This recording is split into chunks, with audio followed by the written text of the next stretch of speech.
You're listening to an archived Cabral Concept podcast. After listening to this show, check out the most up-to-date podcasts available at stephencabral.com/podcasts or search directly on iTunes. And now, welcome to the Cabral Concept, where board-certified naturopath and integrative health practitioner Dr. Stephen Cabral shares how he was diagnosed at the age of 17 with a life-altering illness and given no hope for recovery. It was only after studying and traveling all over the world did he discover how to combine ancient Ayurvedic healing practices with state-of-the-art naturopathic and functional medicine to fully rebalance the body and re-energize it with life. It's time to discover how to get well, lose weight, and finally feel alive again. And now, here's your host, Dr. Stephen Cabral. Thanks so much for joining me here today on this Total Wellness Tuesday show, where we are bringing back one of our Ayurvedic series shows. Every day, or every week, I should say, since episode 900, we've been bringing you one episode per week with the Ayurvedic teachings. And these teachings are part of the oldest system of medicine in the world.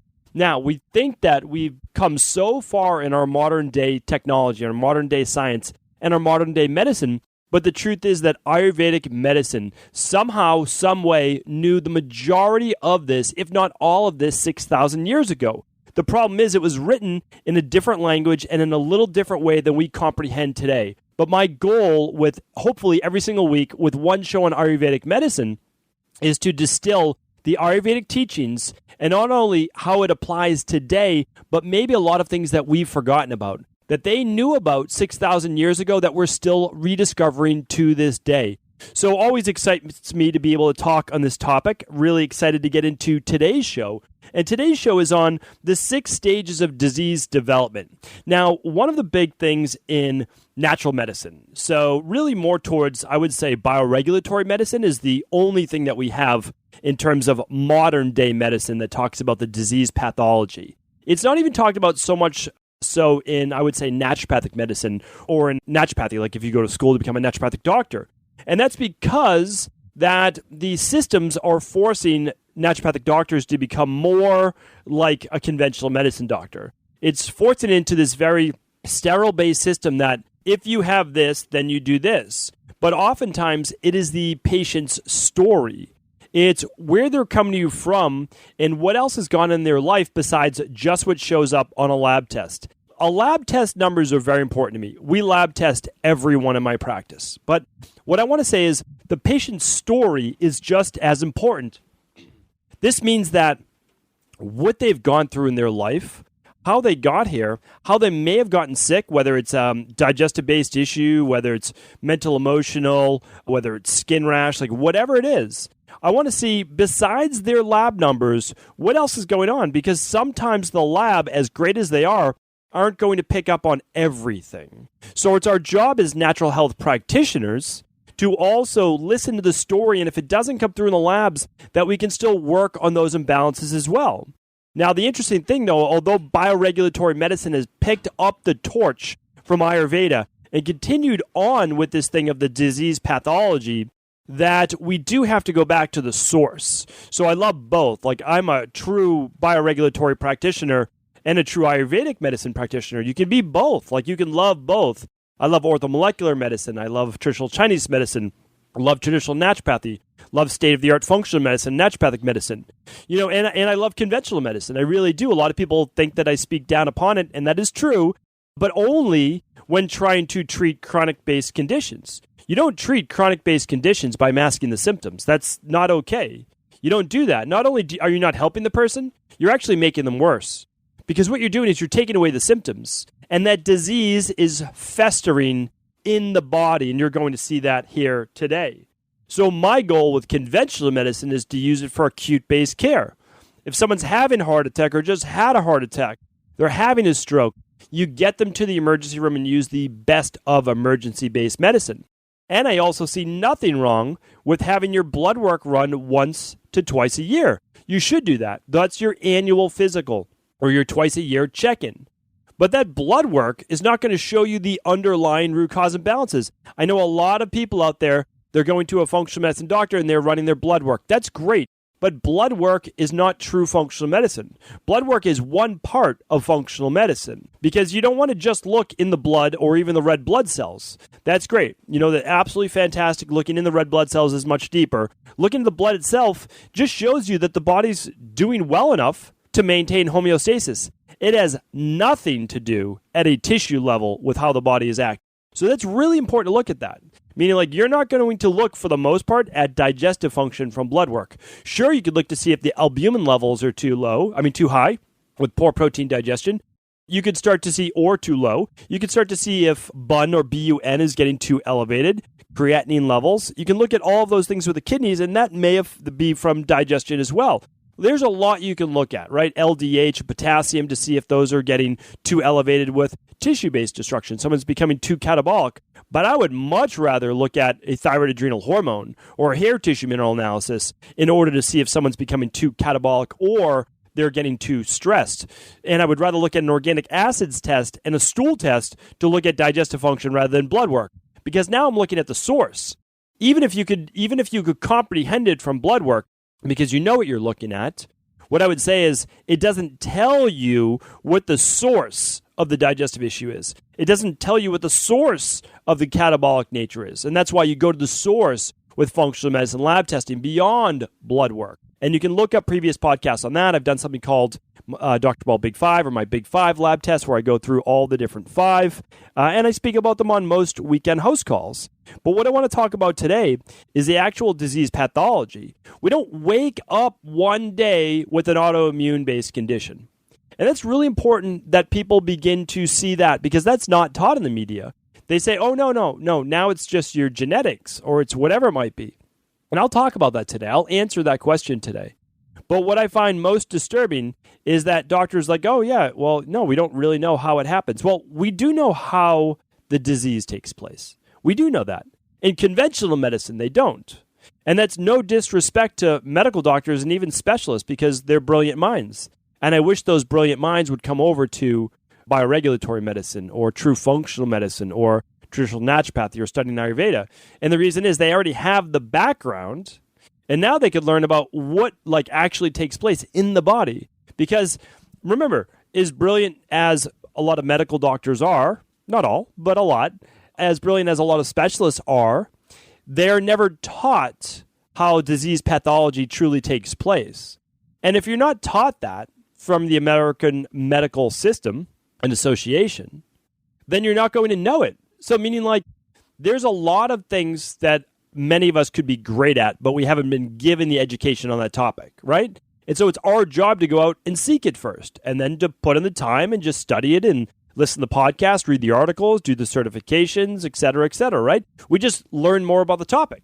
I really believe that if you have something like Hashimoto's thyroiditis, now you could do a number of things, right? You could listen to all the podcasts on it, and you could read a dozen books on the topic. You could read about how it just doesn't have to do with, obviously, genetics, that just because your mother and grandmother had it or someone in your family has it, that you have to have it. That's not true. You can learn about what the toxins are that affect the thyroid. You can learn about the gut issues that affect the thyroid, the foods that affect the thyroid, and you can listen to as well as the minerals that are deficient with the thyroid. Then you can find out how the adrenals and the HPA axis affect the thyroid. And again, I've spoken about all of this for free on the Cabral concept, right? Just go to stephencabral.com/podcasts and simply type in adrenals and thyroid or whatever podcast that you want to get to. And we're going to make this even easier in the future as well. We'll link all the thyroid and all the adrenal and all of those together. So one thing I want you to understand is you could go and you could do all of that. And that's absolutely fantastic. And you will know, no one's hiding the information from you. It's not being hidden. It's honestly, it's not. It's not always the easiest to find, but nothing is really hidden. Meaning that you can go online today and find the answers to pretty much everything. The problem is you don't always know who's giving you the right answers. That's the problem, right? But if someone can explain it from the beginning to how you got it today, well, that's going to hold a lot more credence. The other thing that you could do is you can run a functional medicine lab test. If you ran the thyroid adrenal hormone, or if you have Hashimoto's and you run the complete thyroid hormone test, well, you're going to be able to find out why you have it. And that's a great thing. Or maybe you run the organic acids test and the thyroid adrenal hormone or the complete thyroid test. And the reason is, then you look at what's going on with the gut dysfunction as well. So that would then give you the exact plan of what you need to do, right? And all these things are linked up. You can go to today's show notes at stephencabral.com/998 for all of these links and all of the ability to search and all of that. But what I want to go about now is, let's just say that you have the autoimmune-based condition. Let's stick with that for right now. But this goes for every condition. Now, I'm going to get right into it. But here's what I want you to know. We get literally emails. We get people asking at cabralsupportgroup.com. We get questions on the weekend house calls on the podcast. Do you treat this disease? Have you ever helped anyone with this? Have you ever seen anybody with X condition? The answer to all of that is no, we don't treat disease. So if you want me to help you with your high cholesterol, high blood pressure, rheumatoid arthritis, Hashimoto's, migraines, psoriasis, ADD, ADHD, etc., I'm not going to help you with that. What I'm going to do, what my team is going to do, are run functional medicine lab tests to get to the bottom of what the underlying root causes are. What are the imbalances creating the diseases in the body that conventional medicine gives a name to? In naturopathy, in, let's say, bioregulatory medicine, and in Ayurvedic medicine, traditional Chinese medicine, all the Eastern-based forms, and bioregulatory medicine would be kind of the updated methodology of that. We don't give them names. The names are irrelevant. The names are for people like me. When I was really sick, I wanted to know the name of the disease I had. So for what? Well, so I could basically cling to a name. I had Addison's disease, type 2 diabetes, POTS, myalgic encephalomyelitis, rheumatoid arthritis. And I felt better knowing that I had something. It was diagnosed. It wasn't a mystery anymore. But honestly, it hurt me in the end because all I could do for those was take medication.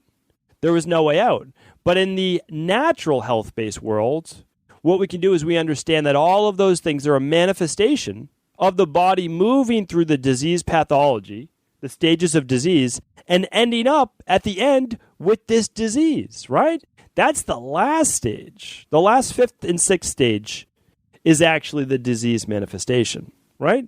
But what happens with the first four? If you don't know the first four, you don't know the disease is coming. But if you know the first four, then you know how to ward off. You know how to keep away the diseases of the body. And you also know how to reverse the process. So again, legally, and I would never say this, I do not cure, treat, or diagnose disease. Neither does any other non-medical doctor. One, it's illegal. And two, it's not what we look at. It's not what we look at. We don't diagnose disease because we don't believe necessarily in the disease name. We believe you have the symptoms that you have, but if you have rheumatoid arthritis that we're going to be talking about today, just as an example, what you're really telling me is that you have some type of joint degeneration. That's essentially what you're telling me. Inflammation and destruction of the joints by the so-called immune system going awry, okay? Well, in naturopathy, we don't necessarily believe that. Right? And in bioregulatory medicine, we certainly don't believe that, neither in Ayurvedic medicine. We're talking about some type of dis-ease manifestation in the body caused by underlying root causes that went through 4 stages first before you even knew them as rheumatoid arthritis or an autoimmune or any other type of disease. Huntington disease, Graves' disease, like name your condition. Name your condition. If you've been diagnosed with a disease, it's simply a name for a collection of symptoms. That's it. So that we can bill it to health insurance and we can prescribe a pharmaceutical. That's the game. That is a game. Now, if you're willing to say, these are the symptoms I have, or if you have a mystery-based illness or you haven't been diagnosed with anything yet, it just means, one, that we don't have a name for it yet. Remember, all of these diseases of the body existed 100 plus years ago. We just didn't have names for them yet, right? We weren't billing them to health insurance. We weren't even calling it high cholesterol 100 plus years ago, right? So what we want to look at is, for those people that don't have the disease name yet, or they're in a mystery-based illness, we're looking as you're at one of those first 4 stages, and you're just more in tune with your body than a lot of other people, right? You're not denying the existence of imbalances. So let's go through those right now. The first stage in Ayurvedic medicine of the disease pathology. Pathology just means how the disease manifests in the body, where it moves from one part to another in the body. Well, the first stage in Ayurvedic medicine is called the accumulation stage. And this makes sense, right? This is someone who, let's say, you were overseas, and like me, when I was over in India, I didn't get this, but let's say you were overseas and you got a parasite from drinking water, okay? Well, the accumulation then would be the parasite that you got through the drinking water, okay? That would be accumulating a parasite.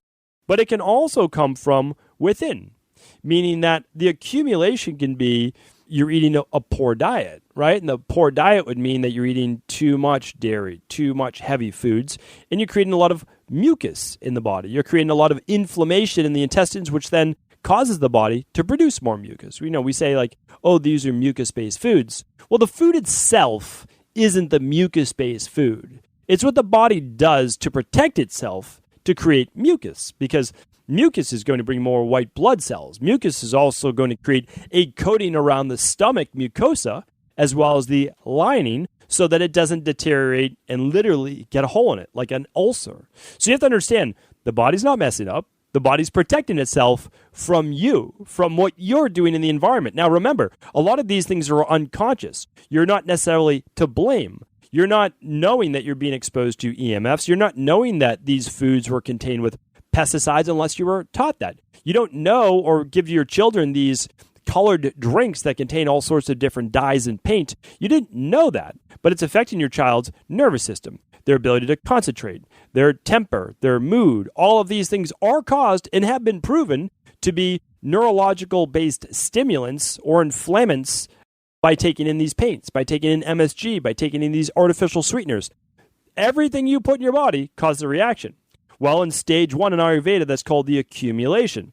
Accumulation is more acids like stomach acid being produced from improper food combining or from H. pylori, right? You could have gotten H. pylori. You could have got a hiatal-based hernia. That's very difficult for me to say, apparently. Hiatal-based hernia or hiatal hernia, which doesn't allow then the lower esophageal sphincter to close as well. That's the bottom of the esophagus, which then allows more stomach acid to come up into the esophagus, causing acid reflux, right? So all of these things are the accumulation stage. You're building things up. And that also includes mood and stress, right? So fear, anxiety, you get insomnia. All of these things are accumulating in the body, causing it to become worn down because the body's beginning to fight it. We'll go over that next. So aggravation.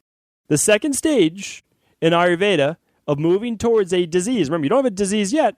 You just picked up the thing or you're causing the thing because you're eating food sensitivities, right? You haven't run an IgG food sensitivity test. You don't know the foods that you're sensitive to. You keep eating them. You keep causing inflammation. That's it. That's the accumulation. All right, now aggravation means this. You begin to notice a little bit of change in the body. You begin to notice a little bit of bloating in the gut, right? You begin to notice a little bit of headaches, a little tension, maybe a little bit of skin rash, just a little bit, right? You may notice that you're starting to feel a little heavy, that you're feeling a little sluggish. It's harder to wake up in the morning, right? Eyes are a little bit more puffy and swollen. Not as strong in the gym or lack of desire to go to the gym. You just don't have that same get up and go, and your joints might feel a little bit more stiff, okay? You're aggravating now the body to a greater level. What does it mean? Well, it means that your body is literally accumulating more and more because you keep doing the things that you didn't know that were aggravating the body. And now there's what? A greater aggravation of the body. Well, number 3 is this, and I love this because this is part of how I got the rain barrel effect. Remember, everything I share with you is just through thousands of books of research and 2 decades of research. That's all I'm doing all the time. Literally, like it's the majority of my life. And that's okay. Like, I like that. That's not me feeling like this is it. Like, this is who I am, what I enjoy doing. It's either all family or it's all looking into natural health. And I love it. And that's it. Like, I'm not ashamed to say that because I truly enjoy it. So I'm either speaking at an event, I'm doing a podcast, I'm teaching other integrative health practitioners, I'm teaching my team, I'm going over things with my team, I'm formulating new products that I want to see out there, or it's completely like off time at night with my family and the weekends, right? So like that's how I operate, and I love it because those are my 2 favorite things in the world, and I try to get more and more of that in my life. So anyway, a little side tangent here, but the rain barrel effect taught all of this. The rain barrel effect at stage 3 in the disease pathology is the beginning to overflow that rain barrel, right? So you don't know, most people aren't aware, you don't know during those first 2 stages that anything really bad's happening because you just feel a little bit more off, right? You just feel off. You don't feel like you used to. You blame it on aging, or you blame it on, oh, I just can't eat this food anymore. Meanwhile, it's like broccoli and cauliflower. It's all these great foods, but it causes you bloating. Well, you don't know that you might have candida overgrowth or SIBO. You don't know those things because you've never run an organic acids test. You've never run a stool test, and no one's ever told you about it, right? But it's there. So whether we know about it or not, it's still there. Like, that's the issue. And that's why I'm trying to do this on a daily basis, just to teach. And that's why I ask you on a daily basis at the end of the show, please share this show with anyone you believe it could serve. And the reason is that we need to know these things in order to get well in the first place. We can't get well if we don't know it. That's why I was sick for 10 years. I would have gotten better in 6 months had I known what I know today. Now, would I have gotten better overnight? No, because I was a terrible case. I was a terrible case. That's just the way it was. It would have taken 6 months, and it would have taken another 6 months to really get well. But that's a far cry. Like, I would have felt like a rock star in 6 months. And I would have felt then like I didn't even know life could be this great in another 6 months, right? So it doesn't take you a year to get well. It takes you about 4 to 6 months to get rid of the symptoms, maximum for most people. Most people, 3 to 4 months, you're all better, right? But if you're that sick, if you had what I had, which is Addison's, POTS, myalgic encephalomyelitis, type 2 diabetes, rheumatoid arthritis, and just complete chronic fatigue immunodeficiency syndrome or dysfunctional syndrome. And what that means is I had to literally repair and rebuild my immune system. That does not happen overnight. That takes a while. Anyone that tells you it happens overnight is simply lying to you. And I have no interest in lying to you because you're going to get frustrated if you don't make the gains that you want in a month by repairing your immune system. How would that possibly happen when the immune cells haven't even fully turned over? Again, like, you have to know the source. How would you get fully well in terms of energy in 1 month when your mitochondria inside your cells don't even turn over for 3 to 4 months, right? So if you haven't studied this, you don't know it, right? So if you're listening to someone say, I can get you well in 3 weeks, well, maybe you're using stimulants. Maybe you're just stimulating them with licorice root and you're using a lot of other stimulants to get them going. I have no problem with licorice root. I don't. If it's in conjunction with a healing-based protocol. But I'm not going to give you plant-based cortisol just so that you feel better. No, I want you to work the process. I don't want you to believe you're better in a week. That wouldn't do any of us any good because you're just going to come back in 3 months saying I relapsed. Okay, so number 3 is the overflowing. It's the first time that most people will ever see all of those symptoms. And that's because if it was localized. Let's say you have the candida building up in your gut. Let's say that you have either parasites, or let's say that you have SIBO. Well, now there's more and more inflammation. Guess what happens? The gut wall, those cells of the lamina propria, those cells of your intestines begin to widen a little bit. What happens at this point? At this point, and again, everyone's stage is different. Some people's stages could last weeks, some could last months, some could last years, right? It depends on that strength and also the level of aggravation. Strength of the body, the constitution, degree of aggravation. Okay, so look at it this way. Once those cell walls open up, now the proteins and bacteria and waste can begin to spill into your bloodstream to a greater degree. Now those move around the body. Now we begin to see inflammation at a systemic level. So as we move now into the 4th stage, we're moving those toxins. In an Ayurveda, they called it ama. Okay, ama. That is toxins. And waste was referred to as malas. So the malas and ama would begin to move to the dhatus, which are the tissues of the body. And again, it's Ayurvedic talk versus what we just have in our modern day vernacular. But it's all the same. The tissue's the same. Waste is the same. Maybe I call it lipopolysaccharides. Maybe I call it bacterial overgrowth or gut dysbiosis, or I call it candida, or I call it arabinic acid or rabanose, right? That's waste from candida. I can call it whatever I want, but at the end of the day, it's still ama, it's still toxins, it's still malas, which is still waste, right? Now those move through the body. That is stage 4. That's stage 4, right?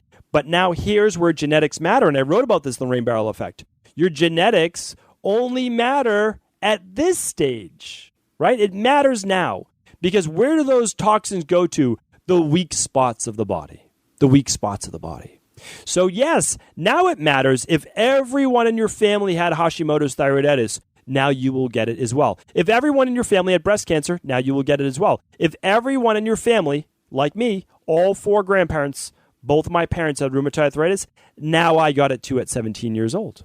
Okay? So now it makes sense because it went to my weak spot in my genetics, in my genes. I'm programmed to get rheumatoid arthritis if, and I want to repeat this, if and only if I've made it to this 4th stage of the disease process. And I'll talk about in a moment how you can reverse that and how you can be like myself and many other people that I work with that have reversed the process and no longer have the disease of the body.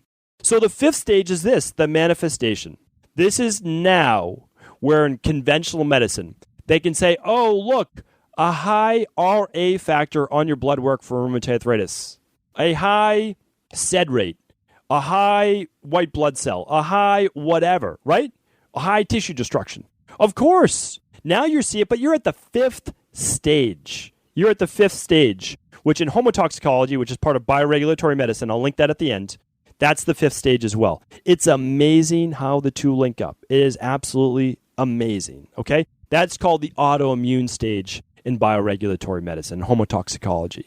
And in Ayurveda, what do we call the 5th stage? The manifestation stage. It's the stage that you and your medical doctor get to see the disease now progressing. Yes, you see the tissue destruction. You see the gnarling of the knuckles. You see the basically clawing of the hand. You see all of that taking place. Nobody wants that. Nobody wants that. But what do we do at this stage? What do we do at this stage? We try to mask the symptoms with either biologic drugs for rheumatoid arthritis, when we should have been looking at the gut, we should have been looking at intestinal permeability, right? That's what we should have been looking at in the first place. And what's the 6th stage? It's this. It's the complications of the disease. And this is where we go all sorts of wrong in conventional medicine. Because someone comes in with an autoimmune or anything, name it, psoriasis, migraines, autoimmune, digestive, IBS, etc., etc., etc. We remove their colon. We remove the thyroid. We just pull it right out of the body, thinking that that's going to solve it. But it won't. It won't. And the reason is there are complications of your dis-ease in your body. And that's because if you have the rheumatoid arthritis, now we can't just take off your hands. We're not going to do that. But that's what I think a lot of times we would love to do in conventional medicine. Well, we just need to cut off the hands. I know that sounds crazy, but that's literally what we do for everything in conventional medicine. Can we extract it from the body? Okay, you have colitis. Can we just take out your colon? You don't need that last 6 feet of colon. How crazy is that to think about that? Let's just take out your thyroid. Oh, it's amazing. We just take out someone's kidneys, if we could, right? But we don't want to do that. We don't want to do that. It's too harsh. It doesn't need to be done unless you're literally at the stage where it has to be done. It's just gone too far. And then, of course, I understand that. But I just wish we caught it earlier in the process. Because in the 6th stage, this is when, someone has high blood pressure. They've been medicated for it. And now they have, cardiovascular disease. And then they get type 2 diabetes. These are all part of the metabolic-based syndrome. They just flow from one end to the other to the other. And that's because the issue wasn't vascular-based constriction with blood pressure, right? The issue was mineral imbalance. The issue was higher levels of catecholamines and higher levels of glucocorticoids, which is just a fancy name for saying the adrenals were producing too much hormone. They were overstressed, right? You're in fight or flight. There's so many things that can cause high blood pressure. But if we don't work the process to find them out and we just medicate, we just kind of shut down one system of the body. Okay, and then we end up with this, this, and this. So those are the 6 stages. And I do want, if possible, go back, kind of listen to those 6 stages again, especially if you're a practitioner, especially if you're going through the integrative health practitioner certification.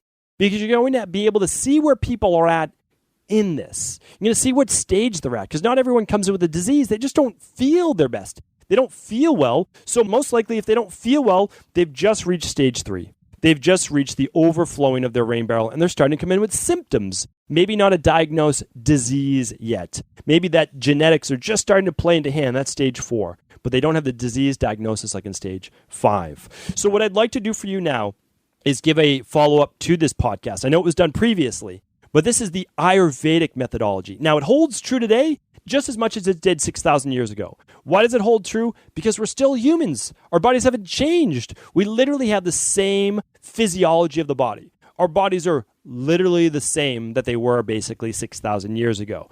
minor changes. That's it. So what I want you to do is now check out podcast number 543, which goes through homotoxicology, which is the science now, the stages now, those 6 stages, but from a bioregulatory perspective. And if you don't know what bioregulatory medicine is, please go to episode 851. I will link those up for you today. 851 is on bioregulatory medicine, which is a lot of what I do today in my practice. And episode 543 is called homotoxicology, and it is taking this Ayurvedic science and now taking it to the next level of how actual symptoms look with each of the 6 stages. So if you want more follow-up on this, check out episode 543. I do hope today's podcast was helpful. I always love teaching on this topic. I always love teaching on Ayurvedic medicine and how we use it today in a modern-day, state-of-the-art, functional medicine-based practice. Thanks so much for tuning in. And as always, if this show is helpful, please do feel free to pass it along to anyone else you believe it may serve.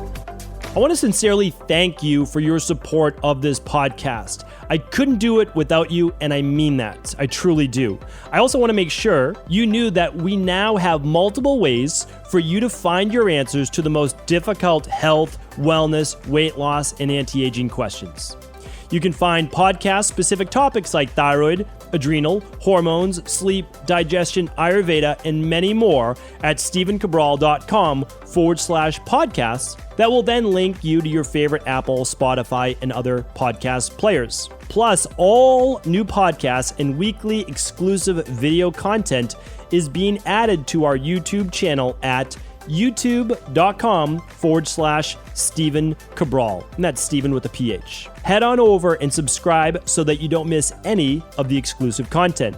Lastly, if you've ever found any of my podcasts or books to be helpful, I would really appreciate it if you could leave a review on iTunes or your favorite media player for the podcast. Rating and subscribing to the YouTube and podcast allow me to reach more and more people and help spread my mission of healing throughout the world. Thank you again for being a part of this movement.